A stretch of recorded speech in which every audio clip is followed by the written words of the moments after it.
మేమంతా మేడం ఇక్కడ వర్క్ చేయడానికి వచ్చారా లేక టైం పాస్ చేయడానికి వచ్చారా? ప్రాపర్టీ వ్యాన్ ఇంకా రాలేదు మేడం. నువ్వేమైనా ఇక్కడికి టైం పాస్ వచ్చావా? వెల్కమ్ థింగ్స్, చైర్, టేబుల్ ఇవన్నీ మాయాబజార్ సినిమాలోలా ఎగురుకుంటూ వస్తాయా? వెళ్ళని తీసుకురాపో. Okay madam. Van driver phone చేస్తున్నాడు. హలో, ఏ డ్రైవర్, ఎక్కడున్నావయ్యా నువ్వు? ఏం చేస్తున్నావు? మేడం, వచ్చే దారిలో 2 టైర్లు పేలి బండి యాక్సిడెంట్ అయ్యి వస్తువులన్నీ పడిపోయాయి మేడం. ఓ మై గాడ్, ఏమైంది మావా? ఏమంటున్నావయ్యా నువ్వు?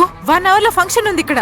నువ్వు ఫస్ట్ లొకేషన్ పంపు, నేను వేరే వ్యాన్ తీసుకొచ్చి ప్రాపర్టీస్ అన్ని తీసుకెళ్తా. నువ్వు ముందు ఫోన్ పెట్టు. మేడం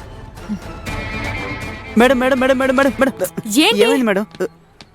ప్రాపర్టీస్ తీసుకొచ్చే వ్యాన్ టైర్ పేలిపోయి రోడ్లో ఆగిపోయిందంట. నేను వేరే బండి ఏర్పాటు చేసి థింగ్స్ అన్ని తీసుకొస్తా. వెళ్ళు, త్వరగా పోనివ్వండి. Okay madam. అయిపోయింది, అంతా అయిపోయింది. ఇంక ఈ ఫంక్షన్ జరిగినట్లే. మరియమ్మా, మమ్మల్ని కాపాడమ్మా. ఇలా చూడండి, ఇక్కడ సమస్య ఏమీ లేదు. ఈ బిల్డింగ్ ని గృహప్రవేశానికి తగ్గట్టు అలంకరించాలి, అంతే కదా? లేదంటే మన కంపెనీ పేరే పాడవుతుంది కదా. ఆగండి సత్య, నేను ఎండి సార్ తో చెప్తాను, లేదంటే మా అందరి జాబ్స్ పోతాయి. అశోక్, తొందరపడొద్దు. ఈ యామిని మేడం మమ్మల్ని ఎప్పుడు చూసినా ఎండి సార్ దగ్గర ఇరికిస్తూనే ఉంది కదా.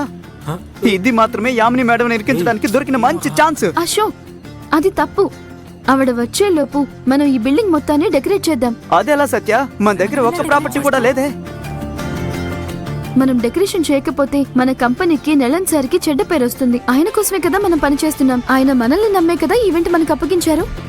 అవును, ఈ సందర్భాన్ని ఉపయోగించుకొని పర్సనల్ గా ఒకరినొకరు దెబ్బ కొట్టాలి అనుకోవడం చేస్తున్న జాబ్ కి ద్రోహం చేసినట్టు అవుతుంది. యామిని మేడం అలానే చేస్తున్నారు కదా. ఆమె చేస్తున్నారు కదా అని మనం కూడా అలానే చేస్తే